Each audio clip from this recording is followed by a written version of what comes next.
I was only 23 minutes late to my daughter's Christmas dinner. I had the pecan pie on the passenger seat, the one Margaret used to make every December, the recipe card in her handwriting still propped against the kitchen backsplash, where I'd left it 16 years ago and never moved. Brown sugar, real butter, 2 tablespoons of bourbon, and patience. She always said the patience was the ingredient that didn't appear on the card. I was almost at the front porch when I heard my son-in-law laugh. It was the kind of laugh a man makes when he's comfortable, when he's performing for a room that already agrees with him. And then his voice carried through the gap in the storm door, easy and unhurried. The voice of a man who had no idea anyone was listening. Honestly, Christmas is just better when it's the 4 of us. You know that. I stopped walking. My daughter didn't answer right away. I heard the clink of glasses, ice shifting, the low, warm sound of people settling in after a long exhale. And then, Ellen's voice, soft and carrying the particular lightness of someone who has already agreed to something and is relieved to finally say it out loud. He means well. I know he does. But you spend the whole evening managing him. A ripple of laughter from somewhere deeper in the house. Her sister, maybe. Or Derek's mother, who had flown in from Phoenix. The kids don't even notice when Grandpa's not here, Derek said. They're fine. The pecan pie went cold in my hands. My name is Elias Marsh. I am 67 years old. I taught high school English in the same building for 31 years, the same hallways, the same window in room 114 that faced the parking lot, and never quite sealed against the wind in January. I retired 4 years ago, and I have spent those 4 years trying to figure out what a man does with himself when the thing that organized his life is gone. Margaret died in the spring of my last semester. Pancreatic cancer. 7 weeks from diagnosis to the end. I finished the school year because she told me to, because she said sitting in that house grieving while school was in session would accomplish nothing except making me older faster. She was usually right about things like that. I stood on that porch in the December cold with the pie that smelled like bourbon and brown sugar and her, and I waited the way I had learned to wait in 31 years of sitting across from students who needed more time than they knew how to ask for. I waited to hear if there was more. There was more. Did you tell him about the loan? Ellen's voice again, lower now. Not tonight, Derek. Let's just get through Christmas. He's going to find out eventually. I said not tonight. I looked down at the pie tin in my hands. Then I looked at the front door of the house I had bought in 2019 with a certified bank check, 4 bedrooms, a wraparound porch, a backyard with a sycamore that Ellen had climbed as a girl when this was a different family's house, and she used to point at it from the car and say, someday. I had found the listing 6 months after Margaret died, and I had driven 40 minutes to stand in front of it and think, this is something I can do for her. For Ellen. Something real. Something that holds. I had given them the house because Ellen was my daughter. Because Derek had shaken my hand and said, Mr. Marsh, I promise you this family is going to take care of this place. Because their daughter Sophie was 4 years old and deserved a backyard with a sycamore and a porch wide enough to watch storms roll in from. I had given it to them because I thought love was a verb. Margaret used to say that. I thought I was practicing it. I reached into my coat pocket and found the spare key I had carried for 5 years because my name was on the deed. Then I unlocked the front door and walked in. 7 faces turned toward me from the living room. I recognized 5 immediately. The 6th was Derek's mother, Patricia, who I had met twice, and who had the particular expression of a woman who sensed a disturbance without yet knowing its source. The 7th stopped my breath clean for 2 full seconds. Sitting in the armchair beside the fireplace, the one I had reupholstered myself 2 summers ago when the original fabric finally gave out, 3 weekends of work, Margaret's fabric scissors, a YouTube video, and a great deal of patience was a man I had last seen approximately 90 minutes earlier, crouched on the shoulder of County Road 7 with his hazard lights going, and one hand pressed against a cut above his ear. He was wearing a clean flannel shirt. His left arm was in a soft brace.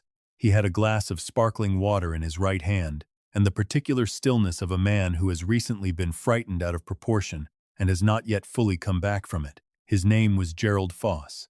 I knew this because I had sat with him on the gravel shoulder of County Road 7 for 18 minutes while we waited for the ambulance, and because in those 18 minutes he had told me his name 3 times, which is what people do when they are concussed and frightened and need to feel real. He looked at me across that living room. and then he looked away. Ellen recovered first. She always recovered first. She had inherited that from her mother, the ability to find her footing before the room knew she'd lost it. She crossed toward me with her arms open, her smile warm and calibrated, and said, "Dad, you made it. We were starting to worry. Come in, come in. There's so much food."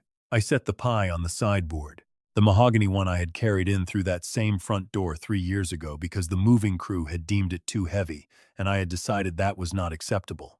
I set it down carefully, the way you set something down when you need your hands to be empty so your face can stay composed.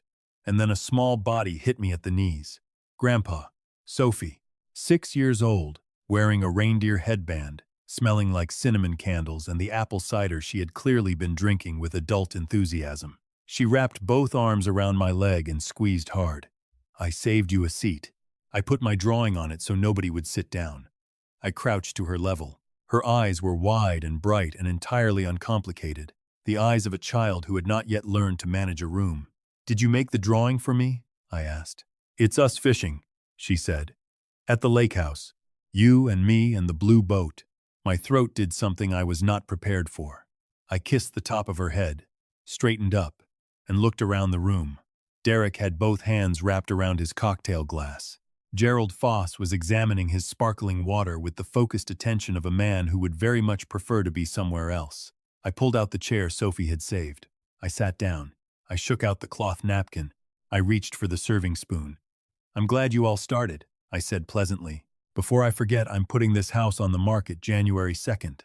The serving spoon rang against the casserole dish as Derek's hand caught the edge of the table. Ellen went so still I could hear the candles. "Dad," her voice came out careful, the way she spoke when she was trying to slow something down. "What did you say?" "Beverly Crane will be at the property at 9 a.m., January 2nd for listing photos." I placed turkey onto my plate. The meat was dry, but I chewed it slowly. I'd appreciate if the counters were clear by then. Clutter affects listing value. Elias. Derek used my first name, which he did only when he was trying to establish himself as an equal in a conversation. "That is not funny. It's not meant to be. We live here." His voice climbed. "Sophie's school is 6 blocks away. We have a whole life in this house, and you cannot just walk in on Christmas Eve and announce, 'You do live here.'" I agreed. I reached for the bread basket. "But I own it. And since my presence at family gatherings has apparently been making things difficult, I've decided some adjustments are overdue." The room was so quiet I could hear the fire settling in the grate. Gerald Foss looked up from his sparkling water. For one fraction of a second, his eyes found mine across the full length of that table.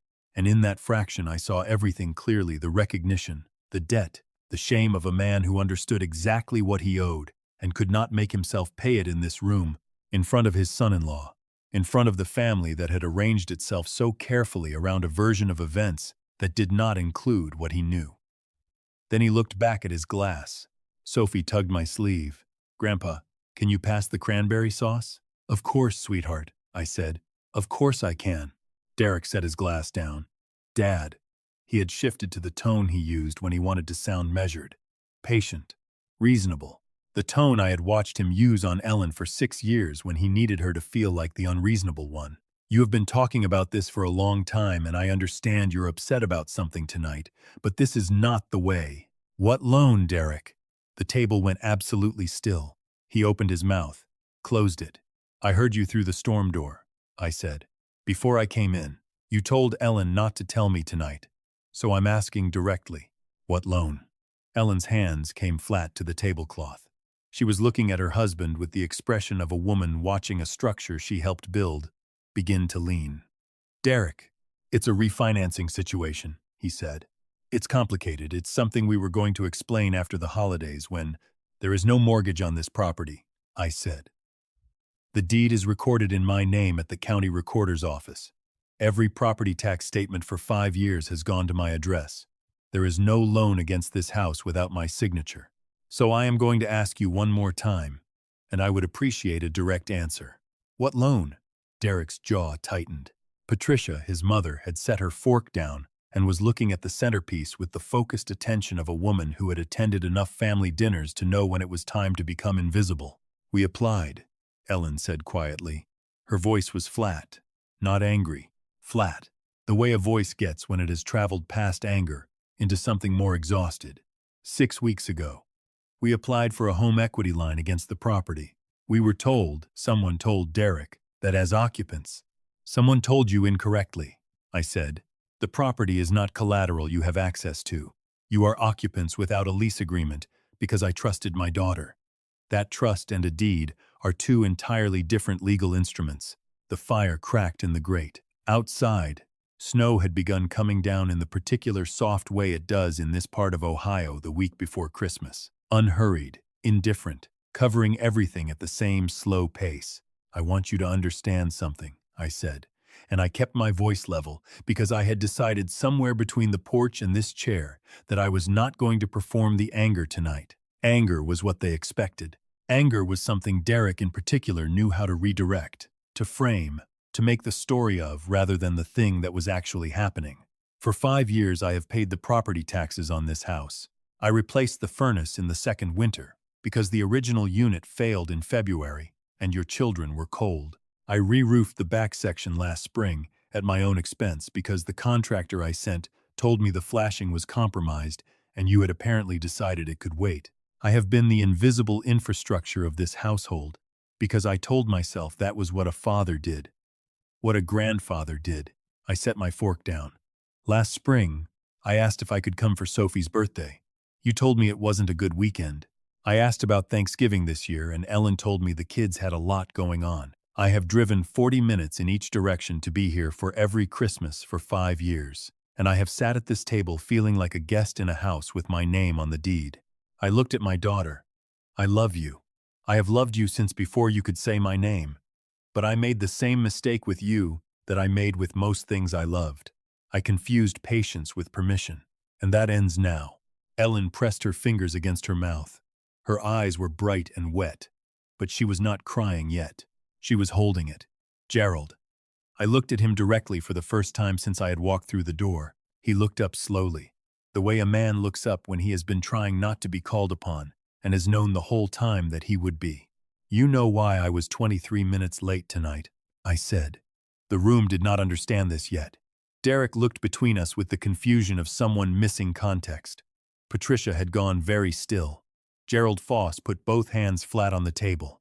He was a broad-shouldered man in his late 60s, with a gray beard and the careful physical economy of someone whose left arm was reminding him it had recently sustained an injury. He breathed in slowly. I had a single-car accident on County Road 7, he said. About 90 minutes ago. He was not speaking to the room. He was speaking to the tablecloth then, with visible effort, to his son-in-law. I hit a patch of ice coming around the Miller Road bend and went into the ditch. Driver's side. My arm went into the door. He paused. I was conscious, but I couldn't get the door open. And it was dark, and it was snowing, and nobody was stopping. The silence was of a different quality now. This man stopped. Gerald's voice had gone rough at the edges. He pulled over and called 911 and stayed beside the car for almost 20 minutes, talking to me until the paramedics got there. Kept me awake, kept me calm. Another pause. He wouldn't give me his name. I had to describe him to Derek to find out who he was. Derek's face had done something complicated. It was still doing it. The man who you said made Christmas easier when he wasn't here, Gerald said quietly, had just finished pulling me out of a ditch when you said that. The fire was the only sound in the room. Ellen's tears came down without drama, without sound, just the simple physical fact of them. I stood up. I folded my napkin and placed it on the table beside my plate. I'm going to go home, I said. I don't think tonight is the right time for the rest of this. But January 2nd, Beverly Crane comes at 9. I'd appreciate if the counters were clear. I looked at Sophie. She was watching me with the wide, unprocessed attention of a child who knows something important has happened and has not yet sorted out what. I walked to her chair and crouched down. That drawing you made, I said. The one of us in the blue boat. Will you save it for me? She nodded, very serious. I'm going to frame it, I said. Put it somewhere I can see it every morning. She threw her arms around my neck, and I held on for a moment longer than I planned to. Then I stood up, got my coat from the hook by the door, and walked out. I drove home through the snow. Margaret's recipe card was still propped against the backsplash. I hung my coat on the hook she had installed because she was tired of watching me drape it over the kitchen chair, and I sat down in the dark and I let the kettle boil. I thought about 31 years of students who never said thank you, about the ones who came back 10 years later and did, and whether the waiting had been worth it. I thought about the fact that I had given my daughter a house and felt like a guest in it, and whether that was her failure or mine or simply the outcome of a very long, slow mistake that neither of us had named until tonight. My phone was buzzing in my coat pocket. I let it buzz.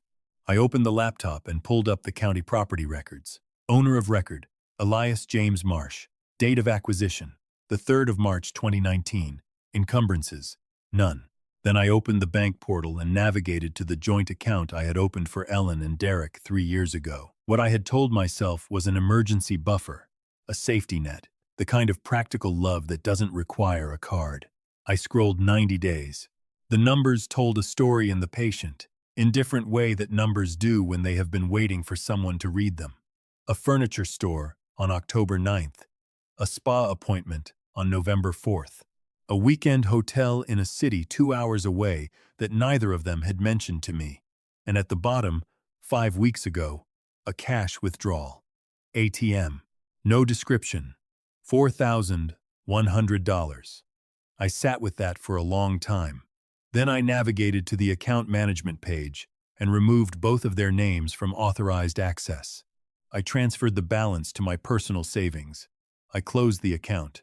I did not feel guilty. I felt precise. There is a difference. I found the number for Beverly Crane in my contacts. I had saved it 3 weeks ago, after a conversation at the hardware store with a man named Tom Adler, whose son had been in my English class in 2008, and who had mentioned offhandedly that Beverly had sold 4 properties on the east side of town in under a month. I texted her that night. Property ready for listing January 2nd. 4-bedroom, wraparound porch, original hardwood throughout. She replied before I had put the phone down. Already looking forward to it, Mr. Marsh. That one is going to move. My sister Carol called at 7 in the morning. She lived in Asheville now and answered on the second ring, which told me she had been awake and waiting. I heard, she said. Ellen called me last night. What did she say? She said you walked in and announced you were selling the house. She said she didn't know you were that upset. A pause. I told her you'd been that upset for about 3 years and she just hadn't been paying attention. Carol. Elias. Her voice shifted, the way it did when she was about to say something she had been holding. Margaret told me something in her last week. She made me promise to sit on it until I thought you needed to hear it. I think you need to hear it. My kitchen was very quiet. Outside, the snow from the night before was still coming down. Slower now, almost finished. She said, Carol, Elias is going to keep giving until there's nothing left to give, and the people taking it are going to let him because he never taught them how to stop. A pause. She wasn't angry when she said it. She was just clear, the way she always was when she was clear about something. My throat closed for a moment. She made me promise to tell you before you gave away something you couldn't get back, Carol said. I'm a little late on that. The house was already given, I said. I know, but maybe not everything else yet. She was on a plane by afternoon. I picked her up at the airport, and she walked out with one bag, which was very Carol, and handed me a coffee she had bought in the terminal without asking whether I wanted one, which was also very Carol. We drove back through the city without saying very much, which was the best kind of conversation I knew how to have. The pounding started the next morning at 8:15. Not a knock, a fist. Twice, 3 times. The doorbell immediately after. I looked through the peephole. Derek stood on my welcome mat in a jacket he hadn't fully zipped, his breath coming in visible clouds. Ellen stood half a step behind him with her arms crossed over her chest, and the particular look she had inherited from her mother, of someone who has spent the night arriving at a decision. I engaged the chain and opened the door to the width of it. You closed the account, Derek said. I did. My card was declined this morning at the gas station. His voice was controlled, but barely. Ellen's card was declined last night at the grocery store. Do you understand how? That was my account, Derek. Every dollar in it came from my retirement savings. Since I'm stepping back from subsidizing your household, I made the appropriate adjustments. You cannot do this. He stepped closer to the gap. his hand coming up to the doorframe. Not at Christmas. Not to your own family. Tell me about the home equity application, I said, his hand stilled on the doorframe. Tell me who advised you that you could use my property as collateral without my knowledge or my signature. Tell me what you plan to do with the money, and then we can have a conversation about what I can and cannot do. Derek looked at Ellen. Ellen looked at her shoes. It was a home improvement loan, he said, finally. We were going to update the kitchen, make some improvements. The property value would have gone up. And whose name is on the property? A long silence. I applied for that loan at the bank on Clement Street, he said. The officer there told me that as long-term occupants of record we had standing to— You do not have standing, I said. I spoke with an attorney 6 weeks ago about an unrelated matter and asked him specifically while I had him on the phone. You are occupants without a written lease in a property owned entirely and without encumbrance by me. The bank officer was wrong, or you misunderstood, or someone told you what you wanted to hear. The outcome is the same. Ellen lifted her eyes. Dad. Her voice had gone very quiet. Sophie cried herself to sleep asking where you went. I looked at my daughter. I know, I said. I'm going to see Sophie. I'm not disappearing from her life, Ellen. I'm not doing this to hurt a 6-year-old. Then don't do this, Ellen. I kept my voice gentle, because none of this was something I wanted to do with cruelty. I had decided that in the car driving home the night before. Not cruelty. Precision. I have paid every tax bill on that house for 5 years. I replaced the furnace. I re-roofed the back section. I co-paid for the HVAC inspection 2 years ago that turned up 3 code violations that I then paid separately to correct. I have never asked for a single accounting of any of it because I told myself it was love. I paused. It was love. But love without a line is not love. It's an arrangement. And arrangements that only move in one direction eventually stop. If you sell that house, Derek said, and his voice had dropped into something harder now, I will make it very difficult for you to maintain a relationship with Sophie. You should know that. I looked at him through the gap in the door.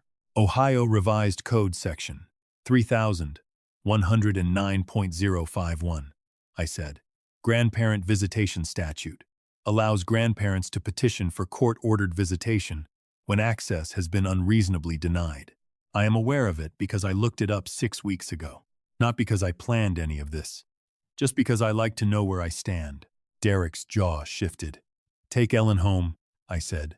The 30-day notice was sent by email at 7 this morning. Beverly Crane comes January 2nd. I closed the door. I engaged the deadbolt. I walked back to the kitchen and poured Carol a second cup of coffee, and she looked at me over the rim and said, Margaret would have stood right where you're standing. I know, I said. She would have also told you to eat something. I sat down and ate something. There was one more piece I had not let myself look at directly yet. A phone call I had been turning over since the week after Thanksgiving, which was when I had first understood that things in the house on Pembroke Lane were not what I had let myself believe. His name was Roy Tanner. He had done the HVAC work 2 years ago, the same job that had turned up the code violations. The same job I had paid for entirely while Derek had stood in the driveway describing the project to me in the careful, fluent way he described most things, like a man translating from a language he didn't actually speak. Roy and I had crossed paths again in October at the hardware store, and he had asked after the house, asked whether the system was running clean, asked with the particular slightly too careful attention of a man who was asking about something adjacent to what he actually wanted to say. I called him after Carol went to bed. He answered on the first ring. I figured you'd get here eventually, he said. He told me then, a Saturday last April. He had come back to the house to check the secondary return, something he'd been meaning to follow up on. Derek had let him in, been perfectly pleasant, offered him coffee. Ellen had been out, and while Roy was in the utility room, he had heard Derek on the phone in the kitchen not trying to be quiet, apparently, or maybe simply unaware of how sound moved through that house, which Roy had been in enough times to know it moved very well. He was talking to someone about the house, Roy said. I didn't catch all of it, but I caught enough. He said, the old man's name is on the deed, but he's 67 and he's not in great health, and he doesn't have a will that anyone's found. And then he said, I just need to know what our options are. The kitchen was very quiet. Who was he talking to? I asked. I don't know. I didn't hear the other side. Roy paused. I thought about calling you probably 100 times since April, but I didn't have proof of anything, and it was a private conversation, and I kept telling myself I'd misunderstood. But Walt Elias, the way he said it, it wasn't casual. You're telling me now, I said. I'm sorry I didn't tell you sooner. I was quiet for a long moment. Then, are you available for a walkthrough the first week of January? I'm listing the property, and I want someone I trust to look at the mechanicals before the photographer comes. January 3rd, Roy said. I'll bring coffee. I set the phone down and looked at the dark kitchen window. Outside, the snow had stopped entirely. The street lamp at the corner of my block threw its familiar circle of light on the empty sidewalk. Margaret had walked that sidewalk every morning for 11 years, in all weather, with the reliable stubbornness of a woman who believed in the physical habit of moving through the world. I still looked for her out that window sometimes, at the time she used to leave, not expecting to see her, just looking. I had not made a will. That was true. I had told myself it was something to get to. It had been 4 years, and I had not gotten to it. I opened the laptop and sent an email to my attorney at 11:17 at night, and he was the kind of attorney who answered at 11:17 at night, which was why he was my attorney, and we had an appointment scheduled before I closed the laptop. January 2nd. Beverly Crane arrived at 8:58, which told me she was either very punctual or very interested in the property. And in my experience, those things were the same. She walked the wraparound porch first, ran her hand along the railing I had sanded and repainted 2 summers ago, and said, "This porch alone is going to sell this house." Ellen and Derek were still inside. They met me at the door with the particular energy of people who had been awake arguing since before I arrived and had agreed on nothing. Derek tried once more, a more reasonable version this time, his voice softer, his hands open. He said he understood things had gotten out of hand. He said he wanted to sit down and talk about this like a family. He said Sophie had made a card. I told him I would love to have lunch with Sophie. I told him I was glad he wanted to sit down and talk like a family, and that we were welcome to do that in 30 days, when the house was empty and no one was trying to use the conversation to buy time on a property they had no claim to. I said it without anger, which was harder than saying it with anger, but more honest. He went back inside.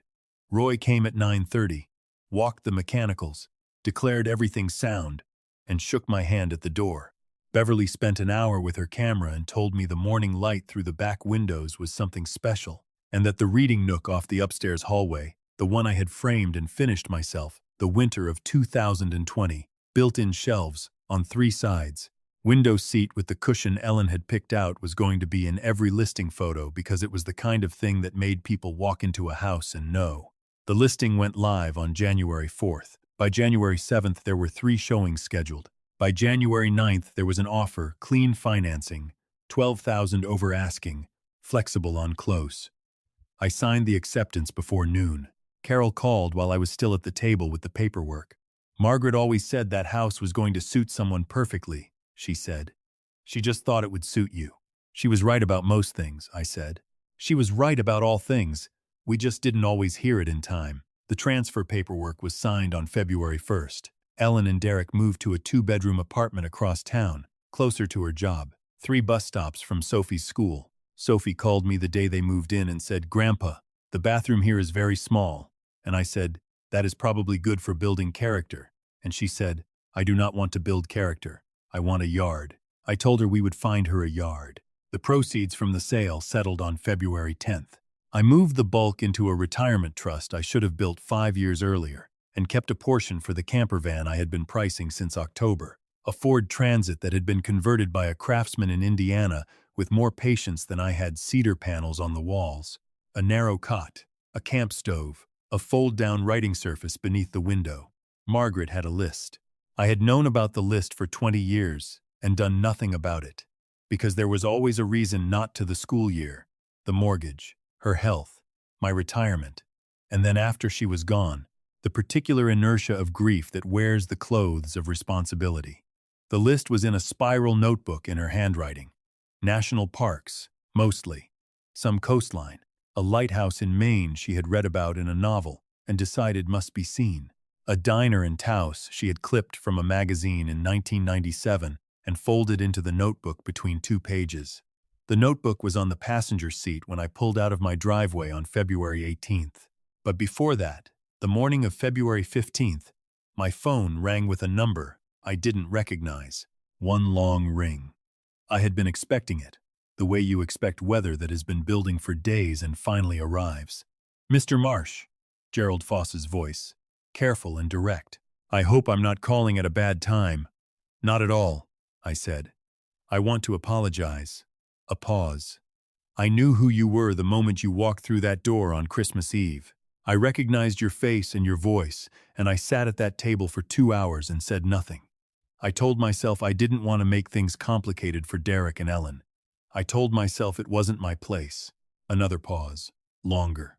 "I have been telling myself things that are not true for about 2 months, and I am tired of it." I sat down at the kitchen table. I told my daughter what you did on that road," he said. "I don't know if it changed anything, but I needed her to know. I needed her to understand that the man she talked about sending home from Christmas dinner was out in the dark and the cold keeping an old fool with a head injury conscious until the ambulance arrived." His voice roughened on the last words. "You wouldn't even tell me your name." "It wasn't necessary," I said. "It was to me." A quiet moment.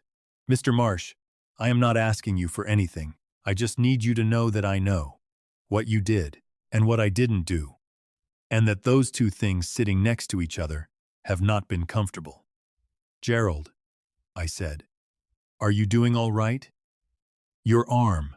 A brief, surprised silence, then a short, rough laugh. "Healing. 6 more weeks in the brace. My daughter keeps apologizing for the ice on that road, as if she's personally responsible for Ohio weather in December. Tell her she's not." "I will." Another pause. I hope things work out for Sophie. She's a good kid." "She is," I said.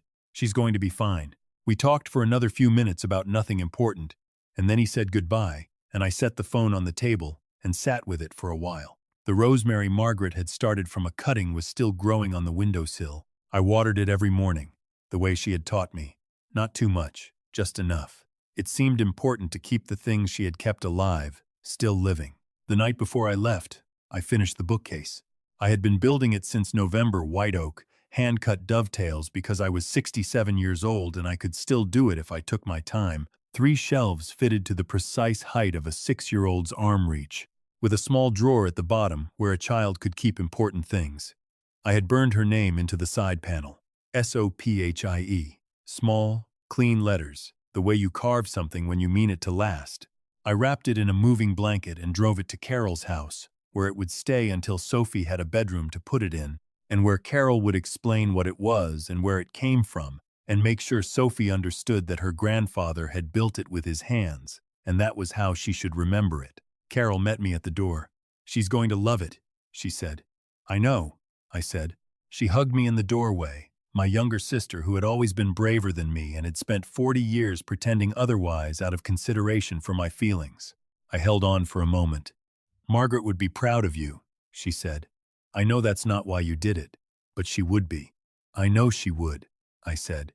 "That's the only part of all of this I'm sure about." I drove back to the house on my street. The camper van was in the driveway. Margaret's spiral notebook was on the passenger seat. The diner in Taos, the lighthouse in Maine, a canyon in Utah she had described to me once as the kind of place that makes a person feel appropriately small.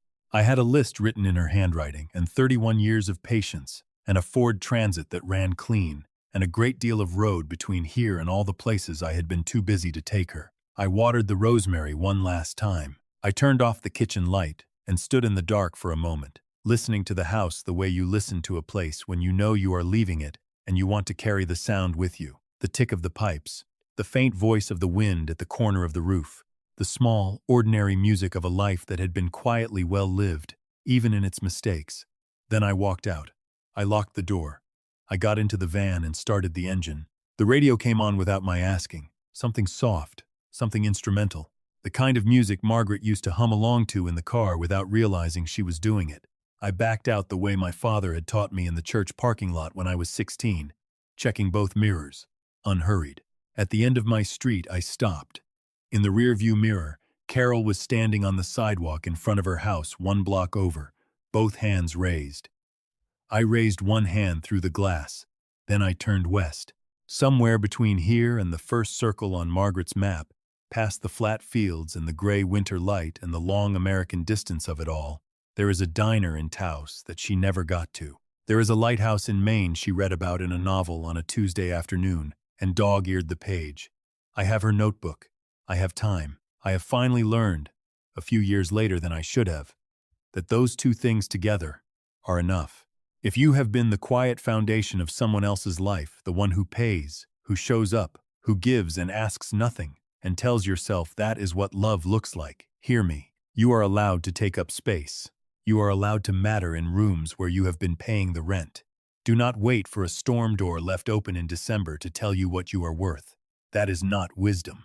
That is just the sound of something that should have been said much sooner, finally finding its way out into the cold. Leave me a comment and tell me where you're watching from tonight, friend. I read every single one. And if this story found something in you, a name, a house, a person you have been too patient with, I'd like to know. Share this with someone who needs to hear it. And if these are the kinds of stories that stay with you, subscribe, because there are more of them, and some of them hit even closer to home. Thank you for being here until the end. It means more than you know.